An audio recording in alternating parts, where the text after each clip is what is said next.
অসময়ের ফুলে ছেয়ে গেছে পৃথিবীর মৃত্যু উপত্যকা। সুবিশাল বালুরাশির মরুপ্রান্তর এখন দিগন্ত বিস্তৃত ফুলের কার্পেট। 1 থেকে 1.5 দশক পরপর দেখা মেলার কথা থাকলেও বুনো ফুল ফুটেছে আগেই।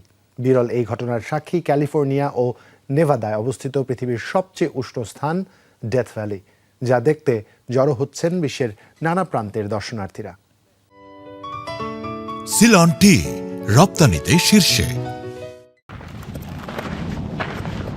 মরুর বুক চিরে বেরিয়েছে রং বেরঙের বর্ণিল ফুল।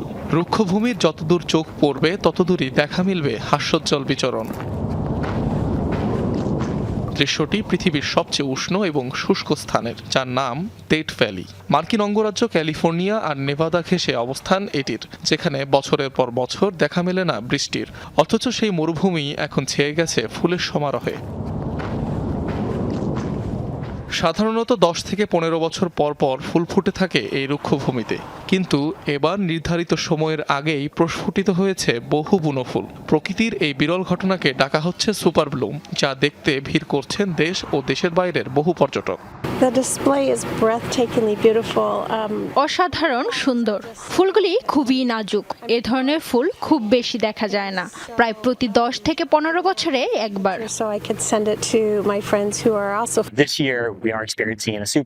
এটা খুবই বিরল ঘটনা, সাধারণত দশকে একবার হয়ে থাকে। বুনো ফুলগুলোর অবস্থান সাধারণের চেয়ে অনেক উপরে। মানুষ যে এলাকাটিকে প্রাণহীন মনে করত, তা এখন প্রকৃতির রঙে জীবন্ত হয়ে উঠছে। প্রায় 1 বছর আগেও পরিবারের সাথে এখানে এসেছিলাম, তখন কোনো ফুল ছিল না, আর এখন এটি একেবারেই অসাধারণ। সত্যি জানতাম না যে এখানেও অনেক কিছু জন্মাতে পারে। সত্যি এটা সুন্দর। বিজ্ঞানীরা বলছেন অসময়ের ফুলের জন্য দায়ী রেকর্ড বৃষ্টিপাত। নেপথ্যে রয়েছে বৈশ্বিক জলবায়ু পরিবর্তনও।